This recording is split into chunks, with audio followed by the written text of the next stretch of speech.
కౌశికి రాత్రి కేదార్ని గార్డెన్లోకి పిలిచి మాట్లాడుతూ ఉంటుంది. చూడు కేదార్, మేఘన బర్త్డే రోజు నిన్ను రమ్మని పిలుస్తుంది.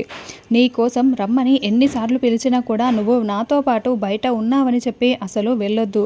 నువ్వు మేఘన బర్త్డేకి మాత్రం అసలు వెళ్ళకూడదు. గుర్తుంది కదా కేదార్, నాతో ఉన్నానని చెప్పి ఏదో ఒకటి చెప్పి తప్పించుకోవాలి.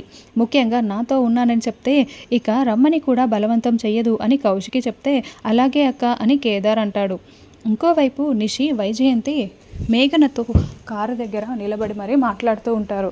చూడు మేఘన, నీ బర్త్డే రోజు ఆ జగదాత్రి కేదార్ ఇద్దరు ఇంట్లోనే ఉన్నారనుకో, నీతో మాత్రం లేరని చెప్పారనుకో, అప్పుడు నేను నీకు ఫోన్ చేస్తాను.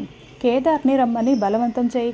తప్పకుండా కేదార్ నీ కోసం బర్త్డేకి మీ ఇంటికి వస్తాడు అని నిషి అంటే, అవునమ్మే, అసలు నువ్వు కేదార్ ఇద్దరు కలవకుండా చేస్తున్నదంతా కూడా ఎవరో తెలుసా? ఆ జగదాత్రియే.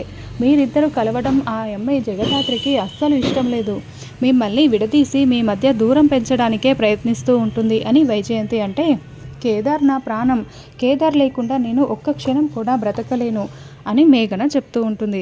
అందుకే నీ ప్రేమని నేను అర్థం చేసుకొని నీకు సహాయం చేయడానికి రెడీ అయిపోయాను మేఘన.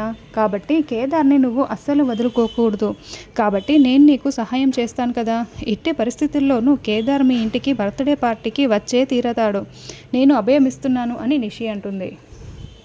థ్యాంక్ యూ సో మచ్ అని మేఘన బయలుదేరి వెళ్తుంది. చూడండి అత్తయ్య, ఆ జగదాత్రి కేదార్ల మధ్య బంధం బలహీనపడి వాళ్ళ మధ్య మనస్పర్ధలు వచ్చి విడిపోవడానికి రెడీ అయిపోతుంటారు. చూస్తూ ఉండండి. ఒక్క దెబ్బకి 3 పిట్టలు. ఈ మేఘన బర్త్డే నేను చేస్తాను కదా అని నిషి అంటూ ఉంటుంది. అవునమ్మే, ఇది మాత్రం మన ప్లాన్ ఈసారి ఖచ్చితంగా సక్సెస్ అయ్యే తీరుతుంది అని వైజయంతి చాలా సంతోషపడుతూ ఉంటుంది.